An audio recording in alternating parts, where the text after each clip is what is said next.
I'm Peter Rivera. Tommy Tune. I'm Ben Vereen. And I love Stagebuddy.com. And you should too.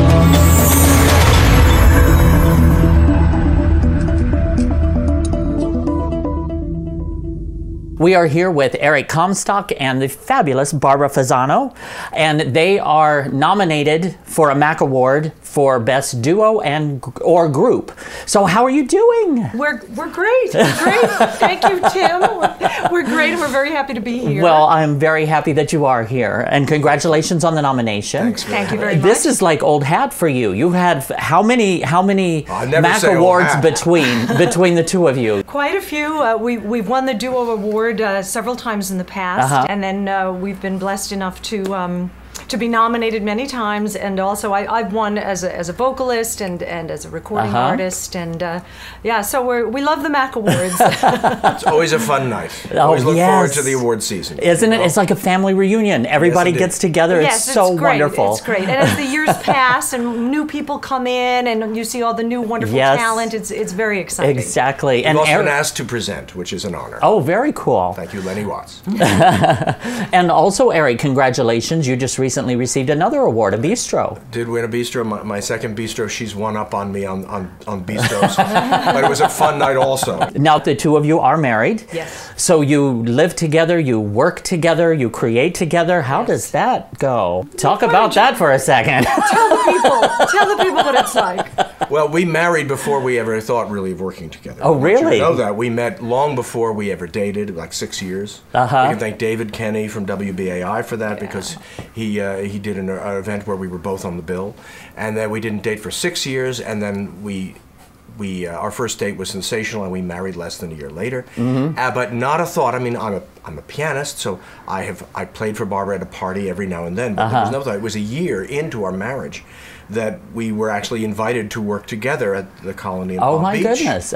And it went so well. Of course, it didn't have to, Tim, as we know. These things don't have to work so well. But we're each other's severest critic and biggest fan. You gotta, you know, and we're 10 years and a bit into our married life. Oh, how wonderful! So 9 years into the partnership, and you know, we're trying to keep it real all the time. And I am always thrilled to share a stage with Barbara. Wonderful. Oh, see how I married the right man. He's a keeper, and she's a keeper. Yes. Well, the two of you, I mean, you've got such an amazing history on stage together. I mean, some of the places that you perform, Carnegie Hall, Alice Tully Hall at Lincoln Center, Feinstein's, Birdland, Iridium, and stages around the country as well.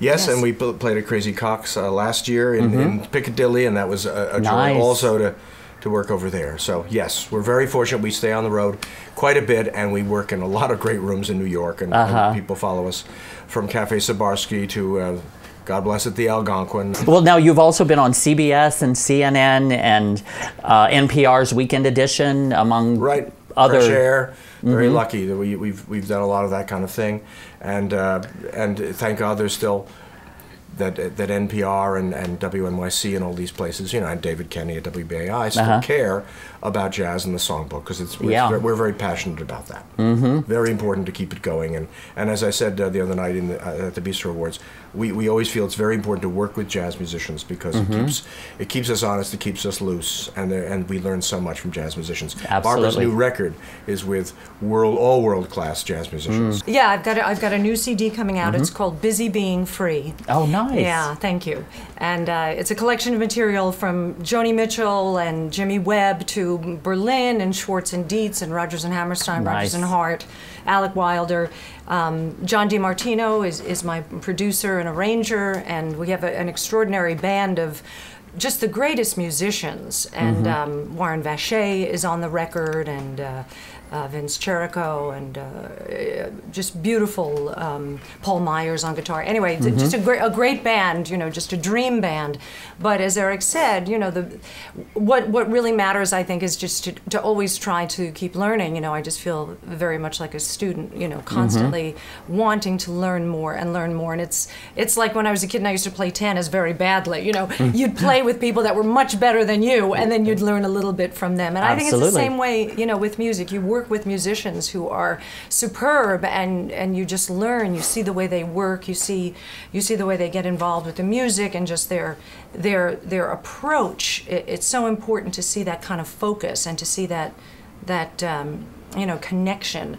It's great, and you learn from that. So I feel like I've learned so much just from making this record. Oh, I and, imagine. Yeah, I'm very excited about it. Let's get to know a little bit about you. Eric Comstock and Barbara Fasano, where are you from originally? And how did that upbringing, did that play a part in your getting into music? I'm from Zanzibar, and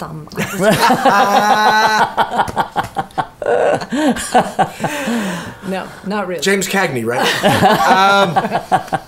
I'm from Wayne, New Jersey, very close by, but I grew up in the burbs. We came in a bit, but my parents, I'm happy to say, met and courted here in New York, and they went to see Mabel Mercer and Bobby Short at nightclubs.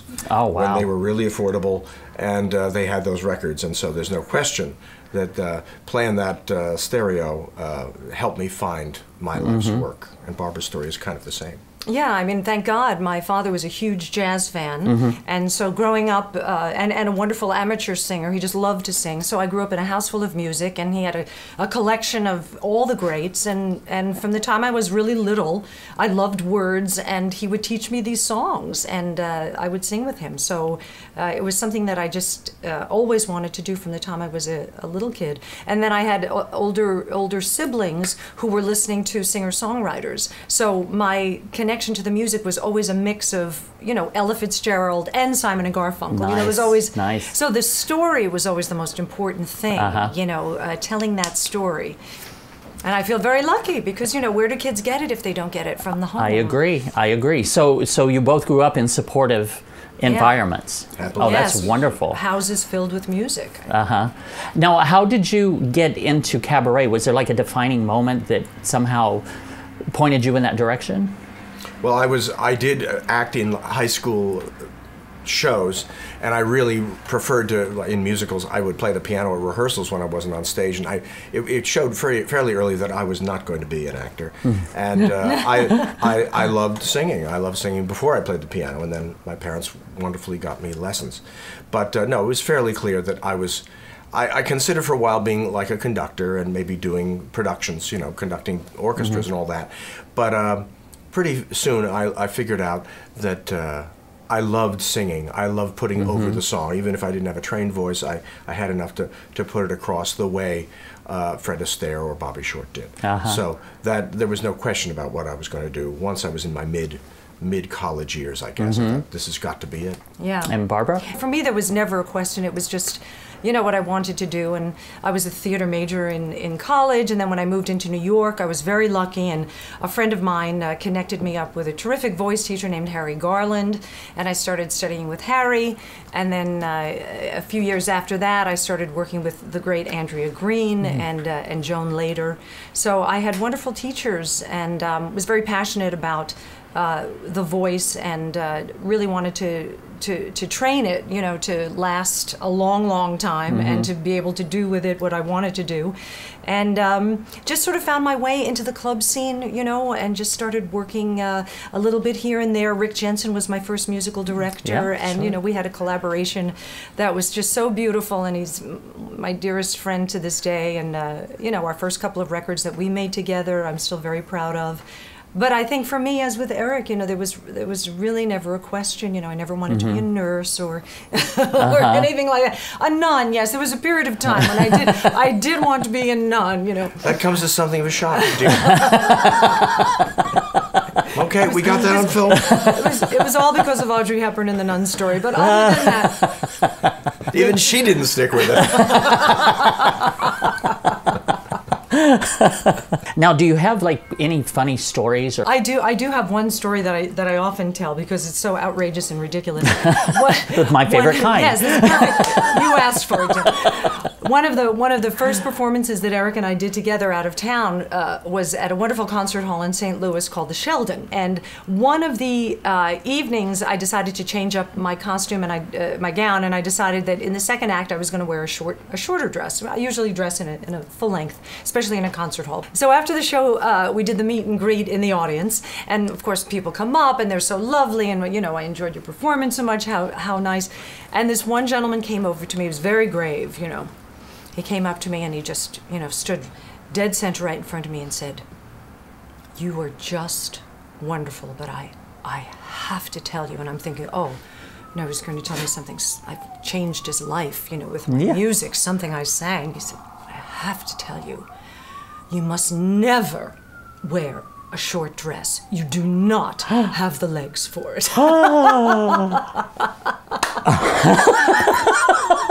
Which was hilarious. I mean, I didn't quite know how to take it because I've always thought that my legs were too skinny, but I mean, that really isn't the point. But it just goes to show you, people will come up to you after performances and say the most outrageous things. But what I always think about it, and I have a string of stories like that where people just say the most inappropriate things, thinking that they have the right to tell you this. So this is how I spin it, which is that I think that what must happen to give them the feeling that they can be that intimate with me is that I must have created such a connection with them with my performance on stage. Absolutely. That then when I come off stage, they feel as if they've known me for years and they can come up to me and tell me that my legs are too skinny for a straight dress.